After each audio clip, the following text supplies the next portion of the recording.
வந்து தவறு கிடையாது அப்படின்ற சொல்றேன்.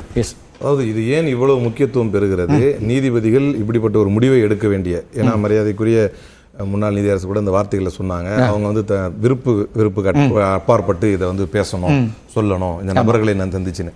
இது ரெண்டு கூறா நீங்க பார்த்தீங்கன்னா நான் ஏற்கனவே சொன்ன மாதிரி நீங்களும் அந்த விவாதத்தை வந்து தோக்குனீங்க. அதாவது மாணவர்களுடைய கல்வி மிகப்பெரிய கேள்விக்குறியாக்கி கொண்டு இருக்கக்கூடிய ஒரு அபாயத்தை நோக்கி 3-4 ஆண்டுகளாக நம்ம அந்த பிரச்சனையை தொடர்ந்து ஃபேஸ் பண்ணிட்டு வர்றோம்.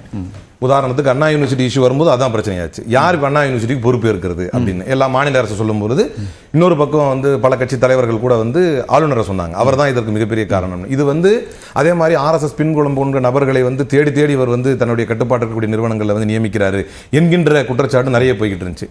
ஸோ இதுக்கு எல்லாத்துக்கும் ஒரு முற்றுப்புள்ளியும் முடிவும் கொண்டு வரணும் அப்படிங்கிறதுக்காக அரசு வந்து அதை முறைப்படுத்தணும் அப்படின்னு ஒரு பக்கம் வந்து அரசியல் ரீதியாக இயங்கி கொண்டிருக்கும் போது, இதே ஜஸ்டிஸ் இவர் முன்னால் வந்து சந்திரசூட் அவர்கள் இருக்கும் பொழுது பர்திவாலா, மனோஜ் மிஸ்ரா 3 பேர் கொண்ட அமர்விலே வந்து அப்ப ஏஜி என்ன சொன்னார் அப்படின்னு சொன்னா, present governor R. N.. Ravi assumed office only in November 2021 அப்படின்னு சொன்னார். அப்ப வந்து நீதிமன்றம் என்ன சொன்னதுன்னா, அந்த பெஞ்ச் என்ன சொல்லுச்சுன்னா, concern is not related to the conduct of any particular governor. ஏன்னா அந்த வாதத்துக்காக நான் சொல்றேன், எனி பர்டிகுலர் கவர்னர் பத்தி இல்ல, but of the governor's office in general அப்படின்னு சொல்லிச்சு. The issue is not whether any particular general delayed, but whether in general there has been delay in exercising constitutional functions. தங்களுடைய அங்கேயும் வார்த்தை தெளிவா இருந்துச்சு, அரசமைப்பு சட்டத்துக்கு உட்பட்ட தன்னுடைய கடமைகளை நிறைவேற்றுவதில் அவர் தவறவிட்டாரா? எத்தனை வருஷமா நம்ம அமைதி காக்க முடியும்? ஒரு பக்கம் நான் ஏற்கனவே சொன்ன மாதிரி ரொம்ப ஷார்ட்டா சுருக்கி பார்த்தா, ஏன்னா இது 10 பில்லுமே அது சம்பந்தப்பட்டது தான், கல்வி சம்பந்தப்பட்டது. ஒரு பக்கம் முழுக்க கல்வி சம்பந்தப்பட்ட விஷயங்கள் சர்ச்சைக்கு உள்ள ஆகிட்டே வருது, தொடர்ந்து பிரச்சனை வருது. யாருக்கு அதிகாரம், யார் நியமிப்பா? ஆளுநர் வருகிறார், அதே இடத்துல அமைச்சரும் வருகிறார், அங்க சிக்கல் வருது, யார் நியமிப்பான்னு வருது. இது ஒரு பக்கம் சிக்கல் ஓடிக்கிட்டே இருக்கு. மாணவர்களுடைய கல்வி கேள்விக்குறியாகிறது, யார் இப்ப சம்பளம் தரது, எல்லாமே. இப்ப உதாரணத்துக்கு இன்னும் ஓவரா பேச போனா, கல்வி நீங்க ஏத்துக்கலன்னு சொன்னா உங்களுக்கு நிதி கிடையாதுன்னு சொல்லக்கூடிய அளவுக்கு அரசியல் ரீதியாக பேசும்போது அது அங்கே நீண்டுகிட்டு போகுது.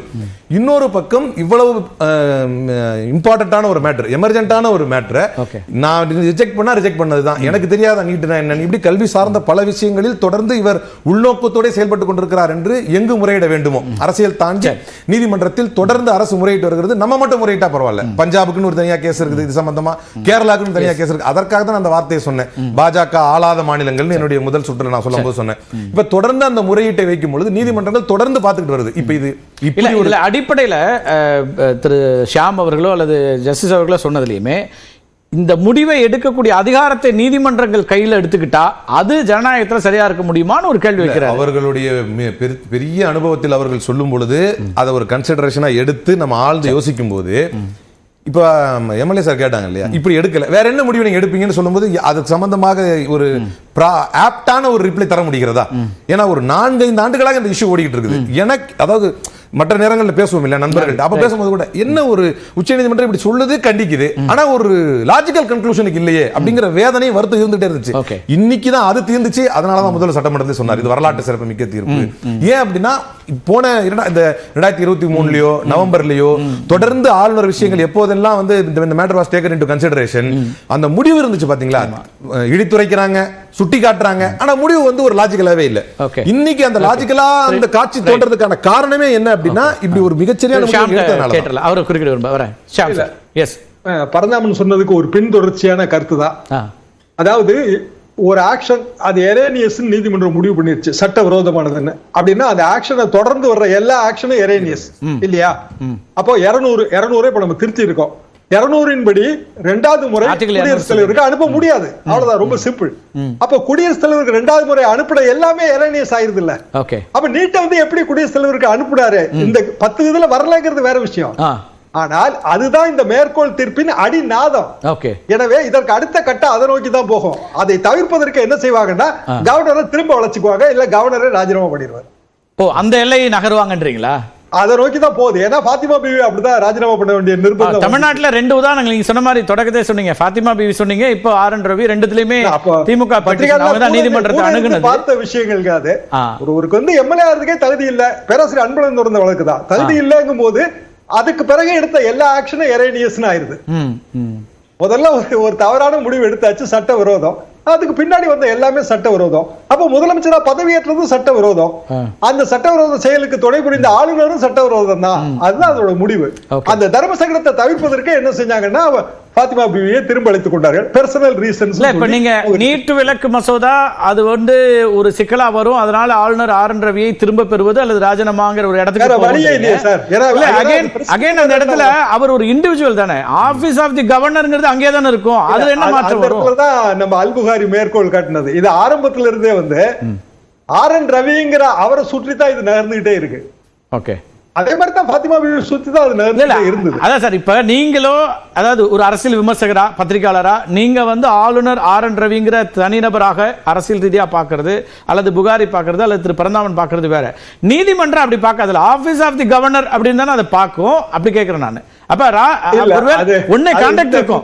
RN ரவி அவருடைய நீதிமன்றத்தோட கண்டக்ட் அவங்க பார்த்திருப்பாங்க. நம்ம சொல்றோம் செய்யல, சொல்றோம் பார்க்கல, ஃபாலோ பண்ணல, அது கவனத்தில் எடுத்துக்கொள்ளப்பட்டிருக்கும்.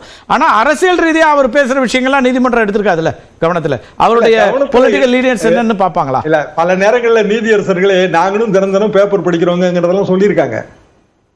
எத்தனை நம்ம அதை பாக்குறோம்ல, நாங்களும் தினம் பேப்பர் படிக்கிறோம். ஓகே, அப்போ இதுல ஒரு நடவடிக்கை எடுக்கப்பட்டதுங்க, அது சட்டவிரோதமானது.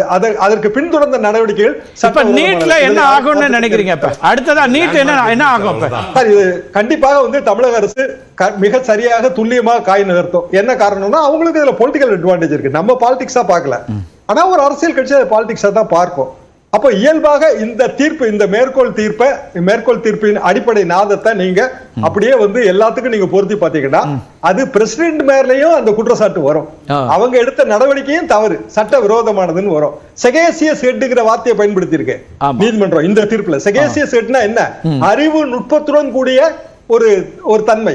அறிவு நுட்பம் இல்லைன்னு சொல்லியிருக்காங்க. அது அறிவுகட்ட தனங்கிறது அவ்வளவு பாலிஷ்டா சொல்லியிருக்காங்க. Okay okay. இல்ல அப்போ இப்ப குடியரசுத் தலைவர் செய்ததும் தவறுன்னு நீதிமன்றத்தை அணுகுனா நீதிமன்றம் அதை அப்படி பாக்குங்கிறீங்களா? அப்போ இந்த அதுக்குள்ள இவங்க என்ன பண்ணுவாங்கன்னா ரிவ்யூ பெட்டிஷனை போட்டு இத மேல நகர்த்த பார்ப்பாங்க. அப்படி இல்லன்னா கியூரேட்டிவ் பெட்டிஷன் தோத்துறோம். ஏன்னா அது அந்த சட்ட வாய்ப்புகளை பயன்படுத்துவாங்க. ஏஜி இன்னைக்கு அதை இண்டிகேட் பண்ணிருக்காரு. அது வாய்ப்புகள் தர்ம சங்கடங்களை தவிர்க்கணும்னு நினைச்சாங்கன்னா, ஏன்னா பிரசன்ட் சிஜிஐ ரொம்ப ஸ்ட்ரிக்ட்டா இருக்கிற மாதிரி தெரியுது. சட்ட தர்ம சங்கடங்களை தவிர்க்கணும்னு நினைச்சாங்கன்னா சார் பொலிட்டிக்கல் காம்ப்ரமைஸ் எப்பவுமே உண்டு சார், எல்லாத்துக்கும் பின்னாடி அதுவும் உண்டு. அப்படின்னா இவரை ரிமூவ் பண்ணிட்டா மேற்கொண்டு பிரச்சனைகள் இருக்காதுன்னு முடிவு எடுக்கலாம். உண்மையில நமக்கு தெரியாது. RN ரவி ஒன்று அவர் விலகுவார் இல்ல அவர் விலக சொல்லுவாங்கங்கிற ஒரு இடத்துக்கு நீங்க தள்ளுறீங்க. இதை அப்படி நடக்கும் அப்படின்னு கணிக்கிறீங்க? ஏன்னா என்னோட பழைய அனுபவங்களை வச்சு நான் அப்படி கணிக்கிறேன். ஏற்கனவே மதிய செய்தியே அவர் ஒரு வாரத்துல மாற்றப்படலாம் அப்படின்லாம் செய்திகள் வருது. சரி, பார்க்கலாம்.